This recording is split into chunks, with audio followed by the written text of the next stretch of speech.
سود خوروں کو آپ کچھ ان کی سود خوری پر کوئی بھی ڈانٹ نہ پلائیے، اچھی اچھی باتیں سنائیے، نماز کے کیا اس کی برکتیں ہیں اور فلاں نیکی کا کتنا ثواب ہے اور ایک مرتبہ یہ کلمہ کہہ دینے سے کتنا اجر و ثواب ملتا ہے، یہ باتیں سنائیے، بڑے خوش ہو کر سنیں گے، بڑی اچھی دعوتیں کھلائیں گے، نذرانے دے کر رخصت کریں گے۔ آپ اگلے شہر میں جائیے پھر وہی باتیں کیجیے۔ یہ ہے واعظانہ انداز، معاذ اللہ ثم معاذ اللہ۔ نبوت کا انداز یہ نہیں ہے۔ نبی کا انداز وہ پریچنگ ود اتھارٹی، نبی کی دعوت انقلابی دعوت۔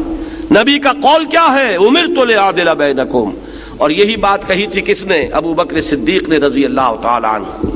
جب نبی نے دین قائم کر دیا، اب خلافت کا نظام چل رہا ہے، بیعت خلافت ہوئی ابو بکر کے ہاتھ پر، تو جو پہلی تقریر کی ہے اس کے الفاظ یہ ہیں: اے مسلمانوں، تم میں سے ہر قوی میرے نزدیک ضعیف ہوگا جب تک کہ اسے حق وصول نہ کر دوں، اور ہر ضعیف قوی ہوگا جب تک کہ اسے اس کا حق دلوا نہ دوں۔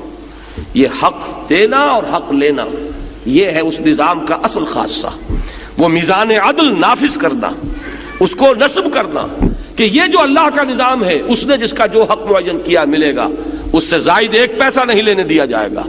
جائز نفع وصول کرو، ناجائز کرو گے تو کھینچ کر تمہارے پیٹوں میں سے نکال لیا جائے گا۔ جب تک یہ انداز نہ ہو، وہ دین کی اقامت نہیں ہے، وہ پھر ایک وعظ ہے اور نصیحت ہے۔ سیدھے چلو، خود ابو بکر کہتے ہیں کہ میں اگر سیدھا چلوں تو تم پر میری اطاعت فرض ہے، اور میں ٹیڑھا ہو جاؤں تو مجھے سیدھا کرنا فرض ہے۔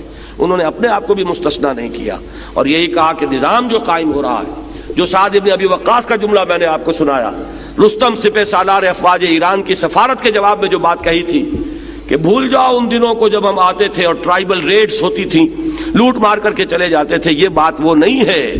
اب حالات بدل گئے، اللہ نے بھیجا محمد کو، محمد نے بھیجا ہمیں صلی اللہ علیہ وسلم۔ انا قد ارسلنا، ہمیں بھیجا گیا ہے۔ کس لیے بھیجا گیا؟ لنخرج الناس من ظلمات الجہالت الى نور الایمان، جہالت کی تاریکیوں سے نکال کر ایمان کی روشنی میں لائیں۔ ومن جور الملوک الى عدل الاسلام، بادشاہوں کے ظلم و ستم کے پنجے سے انہیں چھڑا کر اسلام کے نظام میں عدل و قسط سے انہیں روشناس کریں۔ یہ مشن ہے ہمارا، ہم اس پر آئے۔ معلوم ہوا کہ وہ دونوں پہلو ہیں، مذہبی تبلیغ بھی ہے، جبکہ کفر کے اندھیاروں سے نکال کر ایمان کی روشنی میں لانا ہے۔ انقلابی تبلیغ بھی ہے کہ وہ ظالمانہ استبداد کا نظام اور وہ جو استحصالی نظام ہے ان کو ختم کر کے اور اسلام کا دیا ہوا نظام عدل و قسط قائم کرنا ہے۔